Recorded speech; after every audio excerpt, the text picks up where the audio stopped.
기도합시다. 하나님, 오늘도 우리의 마음에 주의 말씀이 조명되게 하시고 하나님의 말씀을 밝게 하여 달라고 우리 합심하여서 함께 기도하겠습니다. 살아계시고 역사하시는 하나님 아버지 감사합니다. 주의 은혜를 허락해 주셔서 오늘도 하나님의 말씀을 들을 때 하나님의 말씀을 지도하시고 그 말씀을 들어서 순종하는 것을 주의 힘을 주의 백성을 주옵소서.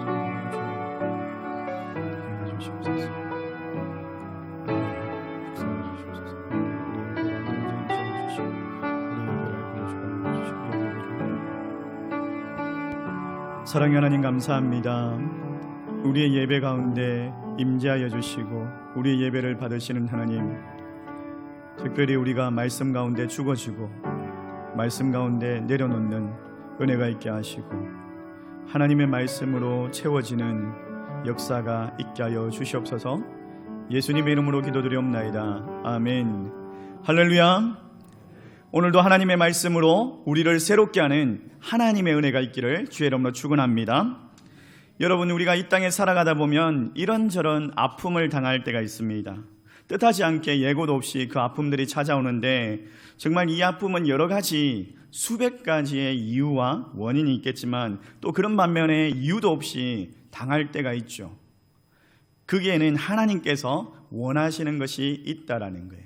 하나님께서 그 고난의 터널을 통과하면서 나를 다듬어 가시기를 원하시고 하나님 없이도 잘 살 것 같았던 그것을 내려놓게 하시는 거예요. 내가 생각했던 것들, 내가 의지하고 내가 붙들고 있던 것들을 하나님께서 내려놓게 하실 때에 정말 그 말씀 가운데 순종하면서 승리할 수 있는 저와 여러분 되시기를 주의 이름으로 축원합니다. 2014년 12월에 바다에서 지진이 있었습니다. 이 지진으로 인해서 쓰나미가 발생되고 그 쓰나미로 인해서 인명피해, 엄청난 인명피해가 일어났죠. 그냥 10분 사이에 25만 명이 목숨을 잃었습니다. 그리고 그들의 삶의 터전이 정말 폐허가 되었습니다. 집이 파괴되고 건물이 무너지고 수만 그루의 그 나무들이 다 뽑혔어요. 근데 그 폐허 속에서도 나무 딱 한 그루, 이 한 그루가 살아남은 거예요. 살아남은 거예요. 그래서 사람들이 이 나무를 보면서 기적의 나무다, 부흥이다 라고 이름을 지으면서 정말 모든 것이 쓰러졌지만은 저 나무처럼 다시 일어나리라. 그렇게 사람들이 그 나무를 보면서 힘든 시간을 이겨내고 그리고 그 절망의 땅이 서서히 회복되기 시작했죠. 여러분, 우리가 인생을 살아갈 때에 이런 희망이 필요하지 않겠습니까? 절망이 찾아오고 좌절이 찾아오고 예고도 없이 정말 어려움이 닥칠 때에 우리 안에 있는 희망, 우리가 붙잡아야 되는 그런 희망이 무엇입니까? 예수 믿는 우리에게는 그것이 바로 천국이죠. 그것이 바로 천국이고 하나님의 나라라는 거예요. 오늘 저와 여러분이 오늘 말씀을 통해서 천국을 우리의 삶의 원동력, 우리의 삶의 희망으로 붙잡을 수 있기를 주의 이름으로 축원합니다. 우리가 읽었던 이 본문 가운데 앞서서 부자 청년이 예수님을 찾아옵니다. 이 부자 청년의 이야기가 얼마나 중요하냐면 요한복음을 제한 공관복음, 마태, 마가, 누가복음에 다 나오고 있어요. 이 부자 청년이 예수님께 찾아와서 선생님, 내가 무엇을 해야지 영생을 얻을 수 있습니까? 라고 그렇게 질문을 하죠. 지난 주일날 제가 설교를 뭘 했죠? 어떤 설교를 했습니까? 네? 벌써 잊어버리셨어요? 네? 지난주 설교와 오늘 설교가 연장선상에 있는 거예요. 계자씨 비유를 했죠. 네. 계자씨 비유를 하면서 천국에서 누가 크니까 하면서 이 베드로가 싸우고 와가지고 몇 번 용서해야 됩니까? 이러면서 그렇게 이야기를 하죠. 천국에 대한 이야기를 계속해서 예수님께서 하고 있는 거예요. 연장선상에 있는 거예요. 부자 청년이 예수님께 와가지고 선생님, 내가 무슨 선한 일을 해야 영생을 얻을 수 있습니까? 천국에 들어갈 수 있습니까? 이런 질문을 하고 있는 거예요. 그러니까 이 청년은 뭔가를 해야지만 영생을 받을 수 있다, 천국에 갈 수 있다라는 그런 생각을 한 거죠. 행위 구원이죠. 그때 당시에 유대인들, 그 율법학자들이 율법을 지켜야 천국에 갈 수 있다라고 가르쳤죠. 그래서 율법을 지키기 위해서 그 율법의 세부 사항을 답니다. 율법의 세부 사항을 달고 그것을 지키기 위해서 안간 힘을 막 다 쓰죠. 그런데 바울이 뭐라고 이야기합니까? 율법은 뭐라고요? 몽학 선생이다. 율법으로 완전할 수가 없다라고 이야기합니다. 그러면서 에베소서 2장에 구원은 하나님의 선물이고 사람에게서 난 것이 아니라 하나님께서 주시는 것이고 하나님의 은혜로 믿음으로 받을 수 있는 것이다 라고 그렇게 말을 합니다. 예수님께서 이 부자 청년의 질문을 받으시고 뭐라고 대답하시느냐, 18절 19절 말씀 우리 같이 한번 읽어볼까요? 18절 19절 말씀 같이 읽습니다. 시작. 예수께서 이르시되 살인하지 말라, 간음하지 말라, 도둑질하지 말라, 거짓증언 하지 말라, 내 부모를 공경하라, 내 이웃을 내 자신과 같이 사랑하라 하신 것이니라. 10계명 가운데 5계명부터 10계명까지의 그 말씀을 하시는 거예요. 사람과 사람 사이에 지켜야 될 그 계명. 부자 청년이 신앙생활을 나름대로 열심히 했던 것 같아요. 그러면서 그가 자신만만하게 제가 그걸 다 지켰습니다.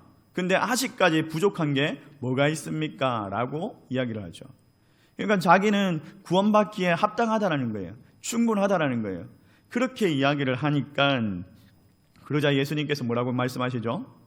그럼 네가 가지고 있는 그 모든 것을 다 팔아서 가난한 사람들에게 다 주고 나를 따르라 라고 말씀하십니다. 여기서 이 질문이 뭐냐라는 거예요. 이 질문이 뭐냐면 천국의 가치가 뭐냐는 것을 말하고 있어요. 우리가 가진 재산을 다 팔아야지 천국 갈 수 있다, 이걸 말하는 게 아니에요. 이걸 말하고 싶어서 예수님께서 이 말씀을 하신 것이 아니라 천국의 가치가 뭐냐는 거예요.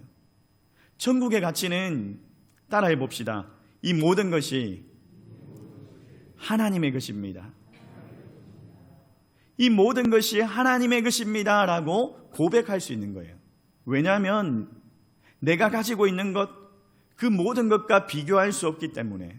그 천국은 이 세상에 가장 좋은 것들 다 갖다 대도 비교가 안 됩니다. 비교가 안 돼. 너무나 가치 있고 너무나 중요하기 때문에 내가 가진 것, 그걸 내려놓고 하나님을 의지하는 그 순간 비로소 우리가 천국의 시민이 된다라는 것을 주님께서는 말씀하고 있는 거예요. 너의 소유를 다 팔아서 가난한 자들에게 주고 나를 따르라 라고 말씀하시는데 그 예수님의 말씀을 듣고 이 청년이 어떻게 합니까? 근심하고 떠나니라. 자기가 가진 것들을 팔 수가 없는 거예요. 이건 내 것인데 내 마음대로 해야 되는데 하나님께 온전하게 드릴 수가 없는 거예요. 그러니까 근심하고 떠나버린 거예요. 여러분, 이 청년은요, 영생도 천국도 자기 마음대로 내 것으로 만들고 싶었던 거예요. 부자 청년이라고 할 때에 재산이 많다고 해서 부자 청년이 아니에요. 부자 청년이라고 할 때 우리가 역시 부자 청년일 수도 있습니다. 내 것이다, 내 자녀다, 내 재산이다, 내 것이다, 내 것이다 라고 말할 때 그 사람이 바로 부자 청년인 거예요. 이 모든 것이 하나님의 것입니다라고 고백이 안 되고 이건 내 거예요, 하나님께 드릴 수가 없어요 라고 말할 때에 근심이 생기고 하나님을 떠날 수밖에 없는 거죠. 그러면서 오늘 본문이 시작됩니다. 자, 23절 말씀 같이 한번 읽어볼까요? 같이 읽습니다. 시작. 예수께서 제자들에게 이르시되 내가 진실로 너희에게 이르노니 부자는 천국에 들어가기가 어려우니라. 부자가 천국 들어가기 어렵다. 얼마나 어려우냐. 24절 말씀 같이 한번 읽어볼까요? 같이 읽습니다. 시작. 다시 너희에게 말하노니 낙타가 바늘귀로 들어가는 것이 부자가 하나님의 나라에 들어가는 것보다 쉬우니라 하시니. 낙타가 바늘귀에 들어가는 것이 부자가 하나님의 나라에 들어가는 것보다 쉽다. 성경을 읽는 사람들은 여기까지만 생각합니다. 그래서 부자가 천국 들어가기가 어렵다, 불가능하다, 그냥 여기서 딱 생각이 멈춰버려요. 근데 예수님께서 하시고자 하는 말씀은 이 말씀이 아니죠. 부자가 천국 들어가는 것이 어렵다. 우리가 이걸 놓고 한번 고민을 해봐야 될 것 같아요. 자, 예수님께서 낙타가 바늘귀에 들어가는 것이 부자가 천국에 들어가는 것보다 쉽다라고 말씀하시는데 낙타가 바늘기에 들어갈 수가 있습니까? 못 들어가죠. 낙타가 바늘기에 들어가려면 아마 저 그림처럼 낙타를 실처럼 가늘게 만들든지 작게 만들든지 아니면은 그 바늘기를 집채만하게 엄청나게 크게 만들어야지 이 바늘기로 들어가지 않겠습니까? 이 바늘기로 들어간다, 낙타가 바늘기로 들어간다, 이 말에는 여러 가지 설이 있습니다. 첫 번째는 말 그대로 바늘기에 낙타가 들어간다라는 거예요. 그런데 두 번째는 뭐냐면 저는 이거라고 봐요. 이게 뭐냐면 예루살렘 성에 여러 문이 있었습니다. 예루살렘 성전의 성문에 여러 문이 있었는데 그 문들이 이제 저녁이 되면은 다 닫힙니다. 굳게 닫히는데 저녁 늦게 멀리까지 장사를 갔던 사람이 이제 저녁 늦게 돌아옵니다. 그러면 성문이 닫혀가지고 들어갈 수가 없잖아요. 내일 이제 예루살렘에 이제 장터가 생기니까 열리니까 장사를 하려고 멀리에서 찾아오는 사람들, 저녁이 늦어가지고 성문이 닫히니까 들어갈 수가 없잖아요. 그러니까 그 성문이 닫혀 있는데 그게 쪽문이 있는 거예요. 바늘기처럼 생긴 쪽문이 있는 거예요. 그리로는 들어갈 수 있는 거예요. 근데 저 보세요. 그림에 보시면은 쪽문이 있는데 낙타가 들어갈 수 있어요, 없어요? 들어갈 수가 없는 거예요. 상인들이 타고 다니던 그 낙타들을 세워놓고 자기 짐을 다 내려놓고 그리고 사람만 들어갈 수 있는 거예요. 이게 두 번째 설입니다. 사람만 들어갈 수 있는 거. 그러니까 예수님께서는 제자들에게 연상할 수 있는 그림을 보여주셨던 거죠. 낙타가 바늘기에 들어가는 것이 부자가 천국에 들어가는 것보다 쉽다. 여기서 생각해 봐야 될 것이 부자가 왜 천국에 들어갈 수 없느냐, 왜 부자가 천국에 들어가는 것이 어려우냐, 이 문제를 한번 생각해 봐야 합니다. 성경에는 돈이 하나님과 견줄 수 있는 그런 영적인 힘을 가진 것처럼 말하고 있어요. 돈이 하나님께 나아가는 우리의 장애물이 된다는 거예요. 부자 청년에게 예수님께서 하시는 말씀이 뭐냐면 네가 가지고 있는 그 장애물, 그걸 치워야 하나님께 갈 수 있다, 영생을 받을 수 있다, 이 말씀을 하고 있는 거죠. 여러분, 우리의 인생을 한번 돌아보십시오. 하나님께 나아가는데 방해가 되는 장애물이 있습니까? 내가 가지고 있는 이 땅의 욕심들, 그게 뭔지를 한번 생각해 보십시오. 그게 물질인지, 또 재물인지, 건강인지, 자녀인지, 명예인지, 하나님 앞에 나아갈 수 없는 것, 내가 하나님보다 더 사랑하고 하나님보다 더 아끼고 내려놓을 수 없는 것, 하나님 이건 내 것입니다 라고 말하는 것, 그 예수 그리스도의 십자가 앞에 내려놓을 수 있기를 주의 이름으로 축원합니다. 두 번째로 이 낙타가 바늘기에 들어가는 것이 부자가 천국에 들어가는 것보다 쉽다, 이 말씀을 하실 때 제자들이 굉장히 충격을 받았습니다. 자, 25절 말씀 우리 한번 읽어볼까요? 25절 말씀 같이 읽습니다. 시작. 제자들이 듣고 몹시 놀라 이르되 그렇다면 누가 구원을 얻을 수 있으리까? 제자들이 듣고 뭐라고요? 몹시 놀랐대요. 왜 놀랐을까요? 부자가 천국 들어가는 건 어렵다, 불가능하다, 이 말을 듣고 깜짝 놀란 거예요. 왜 놀랐을까요? 이 말이 어떤 말이냐면 이런 거예요. 목사라도 천국 못 간다, 장로라도 천국 못 간다. 이런 말을 하면 성도들이 어떨까요? 목사도 천국 못 가고 장로도 천국 못 가면 그럼 나는 천국 갈 수 있나, 이러면 그런 생각을 안 하겠어요? 그런 생각을 안 하신다고 다 이렇게 반응이 동의를 안 하시네요. 제가 목사보다 더 신앙생활을 잘합니다, 이렇게 생각하시는 분이 많으신 것 같아요. 제자들은 그렇게 생각했던 거예요. 그때 당시에 부자들은 하나님 앞에 축복받은 사람이에요. 하나님의 축복을 받았기 때문에 그들이 부자가 되었다라고 생각하는 거예요. 하나님의 축복을 받은 사람들은 당연히 천국 가는 것이 당연한데 하나님의 축복받은 그 부자들이 천국 못 가면 축복받지 않은 우리는 그럼 천국 갈 수 있나? 누가 천국 갈 수 있노? 이러면서 깜짝 놀란 거죠. 예수님께서 하시는 말씀은 그거죠. 자, 그러면서 26절 말씀인데 결론이에요. 이게 오늘 말씀의 결론인데 같이 한번 읽어볼까요? 같이 읽습니다. 시작. 예수께서 그들을 보시며 이르시되 사람으로는 할 수 없으나 하나님으로서는 다 하실 수 있느니라. 무슨 말이에요? 무슨 말이에요?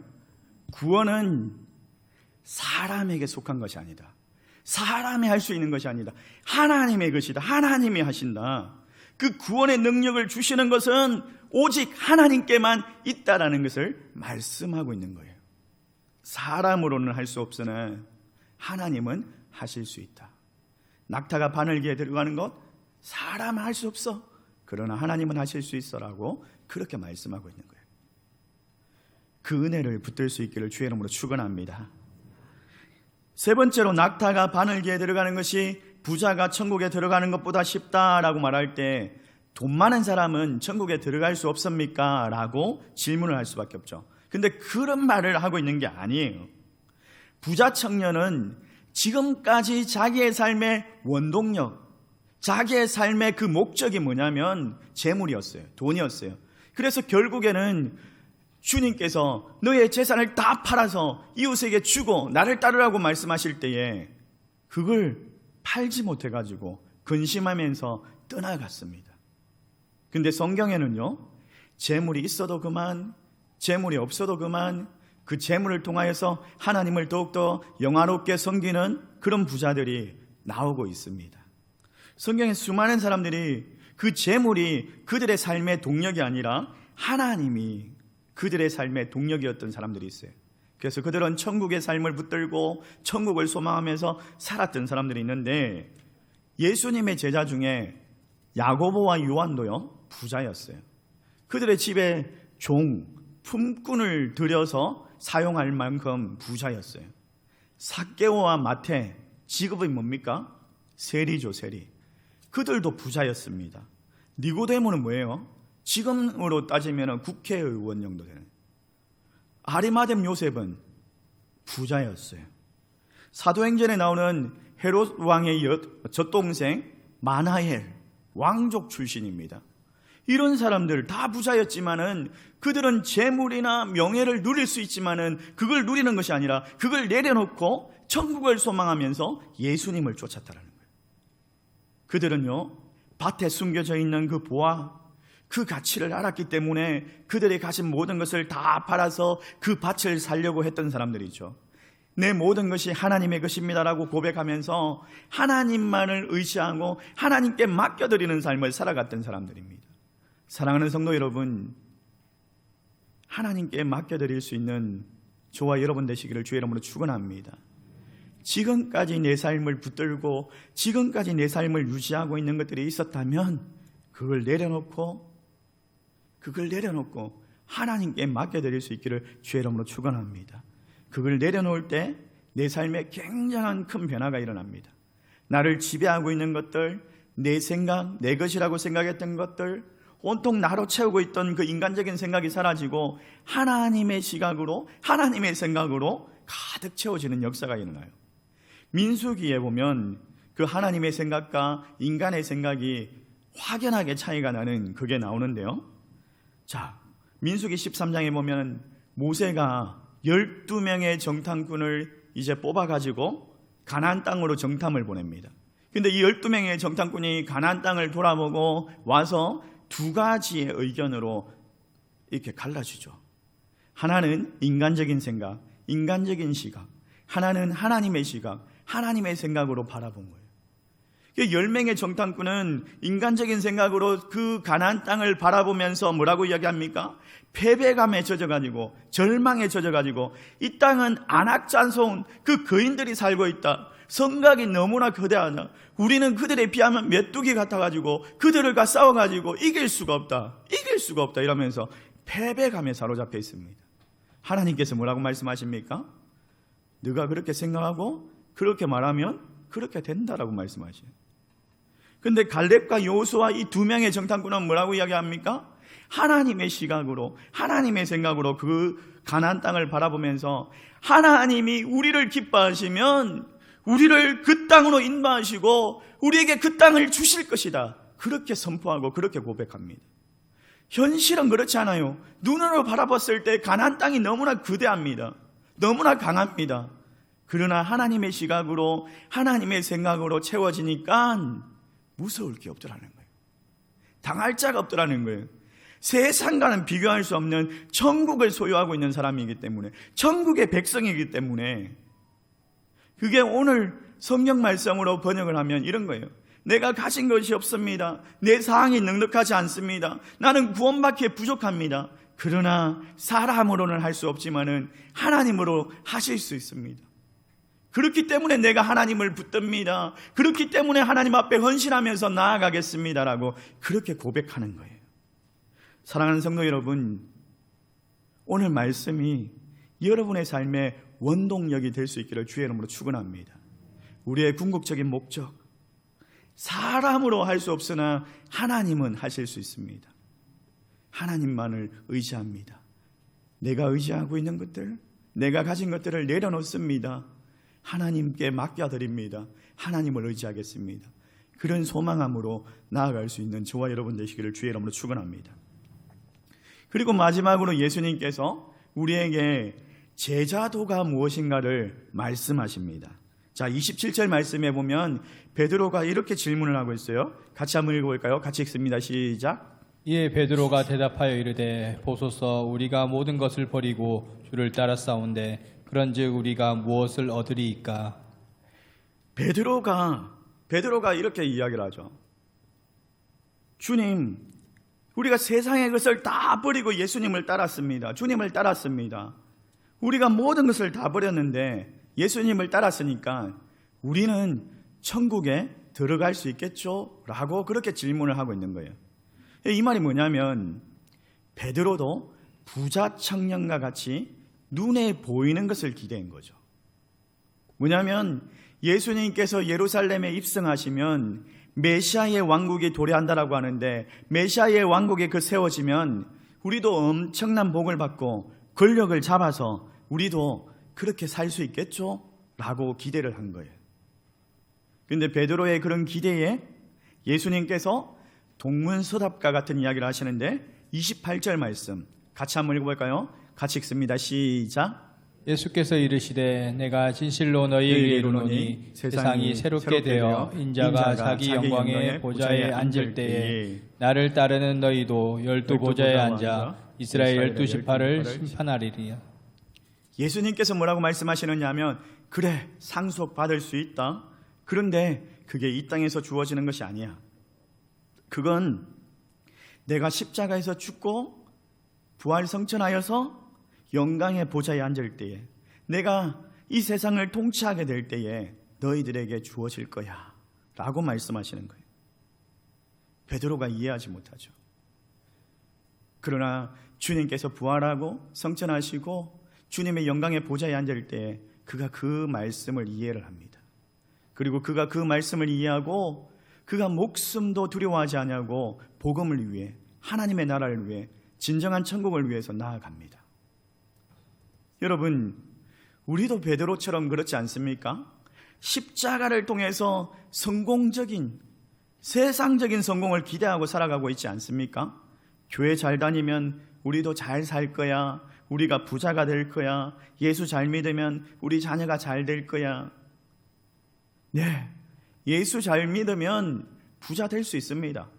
예수 잘 믿으면 우리 자녀가 잘 될 수 있습니다. 그러나 예수님께서 말씀하시고자 하는 것은, 계속해서 말씀하는 것은 궁극적인 목적이 그게 아니라는 거예요. 세상에 보이는 것, 그걸 위해서 사는 것이 아니라 세상이 말할 수 없는 것, 세상과 비교할 수 없는 그 천국, 하나님의 나라, 그 영생이 있다라는 것을 말씀합니다. 그러면서 29절 말씀에 제자도가 뭐냐, 이걸 말씀하시는데 우리 같이 한번 읽어보겠습니다. 같이 읽습니다. 시작. 또 내 이름을 위하여 집이나 형제나 자매나 부모나 자식이나 전토를 벌인 자마다 여러 배를 받고 또 영생을 상속하리라. 예수님의 제자가 된다는 것은 모든 것을 버리고 주님을 따라가는 거예요. 주님을 따라가는 거예요. 그래서 예수님께서 뭐라고 말씀하십니까? 형제나 자매나 부모나 자식을 버려야 한다라고 표현을 하고 있어요. 이 말을 오해해가지고 부모님께 연락도 안 하고 자녀도 돌보지 않고 그렇게 살아가는 그 말이 아니에요. 이 말은 무슨 말이냐면 하나님의 것입니다. 하나님의 것으로 맡겨드리는 거예요. 하나님의 것입니다라고 맡겨드리는 거예요. 내 것이라고 주장하지 않는 거예요. 내려놓는 거예요. 여러분, 우리가 살다 보면 어느 순간 우리가 내려놓아야 될 때가 있습니다. 내려놓아야 될 때가 있어요. 자녀들이 부모를 떠나야 될 때가 있고, 부모가 자녀를 또 내려보내야 될 때가 있어요. 이게 성경적으로 건강한 건데, 결혼을 통해서 남자와 여자가 한 몸 되고 연합하고 부모를 떠난다라고 말하는데, 근데 우리가 사랑이라고 말하면서 집착하고 그걸 내려놓지 못하고 그걸 욕심부리고, 그리고 그 욕망 때문에 서로의 관계를 힘들게 하고 어렵게 할 때가 있지 않습니까? 우리가 예수님을 사랑하기 때문에 내려놓을 수 있고, 예수님을 사랑하기 위해서 때문에 주를 위해 쓸 수 있는 그런 삶을 살아가야 된다는 거예요. 이게 가족만 이야기하는 게 아니에요. 재물도 그렇고 명예도 그렇고 권력도 그렇고 건강도 그렇고 생명도 그렇습니다. 천국의 가치를 알기 때문에 우리의 삶의 우선순위가 하나님께 두는 거예요. 자녀가 아니에요. 재물이 아니에요. 가정이 아니에요. 그걸 하나님께 맡기는 거예요. 하나님이 내 최우선순위가 되는 거예요. 하나님의 나라가 내 최우선순위가 되는 거예요. 그럴 때에 비롯 우리가 천국의 시민이 된다라는 거예요. 그러면서 30절 말씀에 하나님 나라의 놀라운 법칙을 말씀하시는데, 우리 같이 한번 읽어볼까요? 같이 읽습니다. 시작. 그러나 먼저 된 자로서 나중되고 나중된 자로서 먼저 될 자가 많으니라. 먼저 된 자로서 나중되고 나중된 자로서 먼저 될 자가 많다. 목사나 장로냐 권사가 중요한 것이 아니라 신앙생활을 몇 년 하느냐, 모태신앙이냐, 이게 중요한 게 아니라 하나님의 나라에서 먼저 되는 자는 내려놓느냐, 하나님의 것으로 인정하느냐, 내 삶의 순위, 우선순위가 어디냐, 이걸 말씀하고 있는 거예요. 여러분, 이 말씀을 우리가 이렇게 적용했으면 좋겠습니다. 내려놓는 자가 하나님의 은혜로 채워집니다. 아멘이십니까? 엎드리는 자가 하나님의 은혜로 올라가게 됩니다. 사랑하는 성도 여러분, 하나님의 나라를 내 삶의 최우선순위로 그렇게 올바르게 정하고 하나님 주시는 그 은혜, 구원의 은혜와 승리를 경험할 수 있기를 주의 이름으로 축원합니다. 내 모든 것이 하나님의 것입니다라고 하나님께 맡겨드리는 그런 고백으로 하나님 나라를 위해서 헌신할 수 있는 천국 시민 될 수 있기를 주의 이름으로 축원합니다. 우리 말씀을 생각하면서 함께 찬양합시다.